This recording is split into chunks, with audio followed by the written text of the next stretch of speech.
मेरी सीरीज का नाम है मैं बोलना चाहता हूं। मैं बोलना चाहता हूं कि चुनाव चल रहे हैं, बहुत सारे लोग बहुत तरीके की बातें कर रहे हैं। मुझे भी लगा अपने दिल की बोलूं, उस एक दिन की बात करूं जब मोदी जी को अपनी मां की अंतिम यात्रा में उन्हें कंधा देता देखकर मुझे मेरी स्वर्गवासी मां की याद आई। क्यों आई? मैंने सोचा, एक तरफ मैं हूं और दूसरी तरफ देश का प्रधानमंत्री। मां के जाने से मैं टूट गया था, महीनों तक कोई काम नहीं कर पाया था। पर प्रधानमंत्री को क्या लगा होगा? मुझे लगा प्रधानमंत्री की मां गई हैं। पर उस दिन न देश के बड़े नेता आए, न अंतिम दर्शन की लंबी लाइन लगी। उस दिन एक तरफ मां की चिता अभी भी जल रही थी और दूसरी तरफ चिता को मुखाग्नि देने वाला बेटा काम में लग गया था। मुझे याद नहीं है मैंने ऐसा दृश्य पहले कब देखा।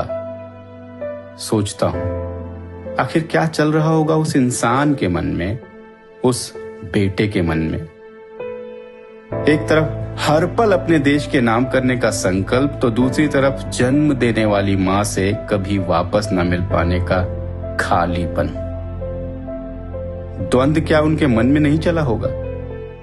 फिर समझ आया कि उस दिन अगर उन्होंने काम को छोड़ दिया होता ना, तो शायद मां भी उनसे छूट गई होती। उस दिन प्रधानमंत्री ने अपना निजी दुख किनारे रख मां से मिले देश सेवा के संस्कार को निभाया।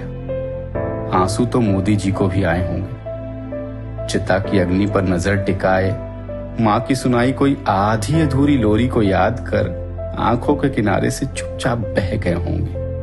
मां के जाने के बाद दुनिया तो छोड़ो, अपने लिए जीने का मन नहीं करता। पर शायद हर पल देश के नाम का मतलब यही होता है कि अपने लिए जीने का मन करे ना करे, देश के लिए काम करना होता है।